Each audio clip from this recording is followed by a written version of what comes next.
Hello, welcome to today's immigration tidbit.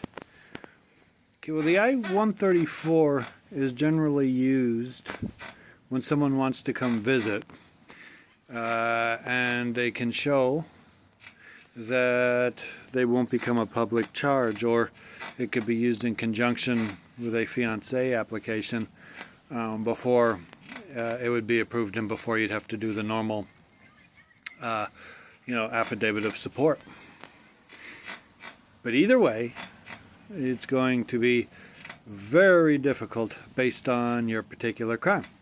First, you have to delineate whether or not the crime makes you an aggravated felon or not. Okay? And there's all kinds of crimes and situations that make someone an aggravated felon. Of course, we immigration lawyers have fought over the years the very broad definition of multiple items, and have won a few as to why they should not be considered aggravated felonies. But without looking at the statutory language of what you were convicted under, I can't say for certain. But when you have a crime of violence with a sentence of more than a year, then you're considered an aggravated felon. And I would suspect there's not a lot of ways to argue out of the fact that attempted murder is a crime of violence, no doubt about that. And I would also probably suspect you received a sentence of more than a year, which makes you an aggravated felon. So the next thing I would have to determine is whether or not you pled guilty or not. And if you did plead guilty, whether you had the advice of an immigration attorney or no, or you had the wrong advice. For example, if you pled and your attorney said, all you have to do is plead to this and you'll get 3 years in prison instead of 25 years, and then you'll be home free and be able to live home and be with your family and you'll never be deported. I mean, I exaggerate, but let's just assume something like that was said, and you signed it and pled. Well, you could do various motions to get back into criminal court in order to vacate that crime or to make it so that the sentence would be less than a year. And if that were all successful and done properly, you would no longer be considered an aggravated felon. However, when you have crimes such as attempted murder, and I'm guessing that you probably had a sentence of around 10 years, give or take, then you are deported for the rest of your life.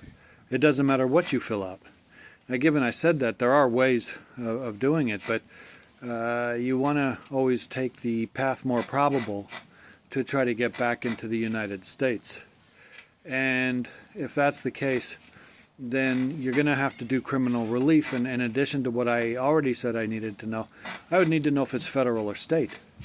If it's state law, of course, the particular statutes in the state that determine whether or not it's removable or whether or not you are able to reduce the crime and so forth rests between two different kinds of lawyers.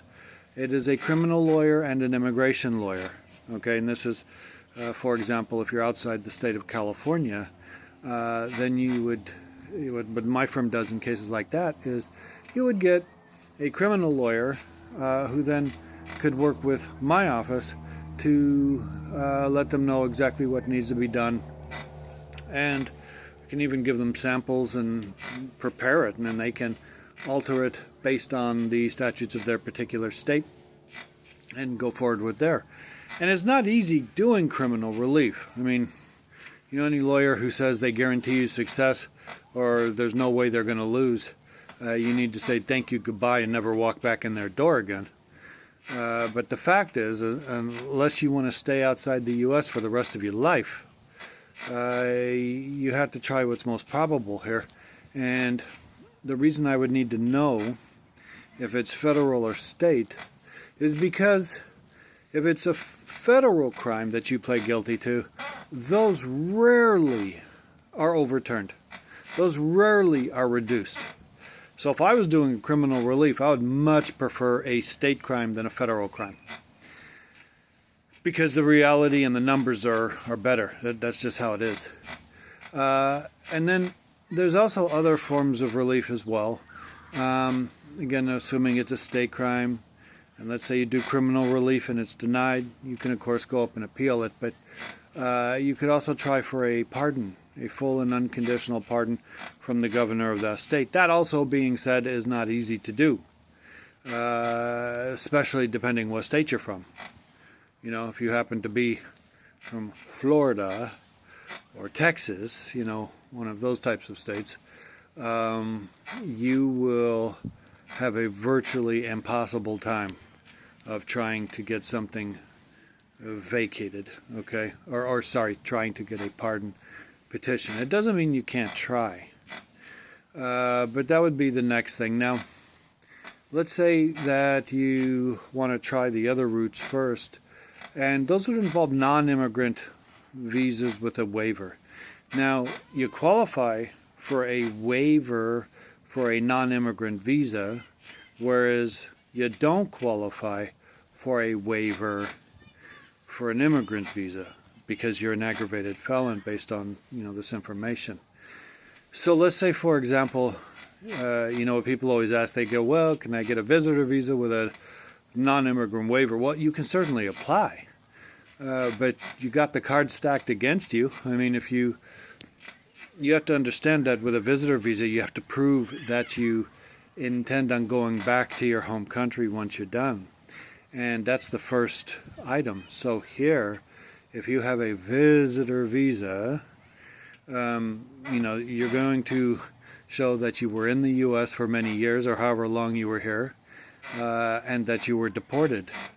And probably your whole family is here.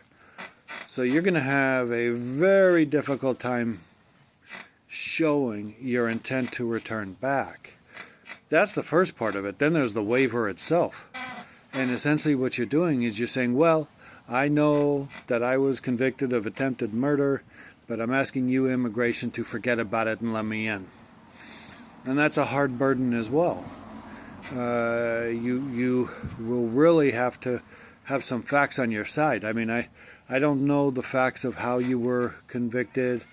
And again, if you pled and the circumstances of it, you know, some people will take a plea because they don't speak the language really and they don't understand what's going, and all they know is some criminal attorney says, this is the best you're going to get. If you don't do this, you're going to spend the rest of your life in jail type thing, scares you into signing. Or you have some kind of code of ethics where you were, you know, trying to save somebody. And I don't mean like self-defense. I mean like someone who really should have taken the legal blame for this, and you were protecting them. You know, there might be all kinds of facts, but it depends on your case. So the short answer to your question is no. Okay, that's not the route you need to take. The longer answer, of course, is you would need a consultation so that I could determine exactly what all the issues are as outlined above. Okay?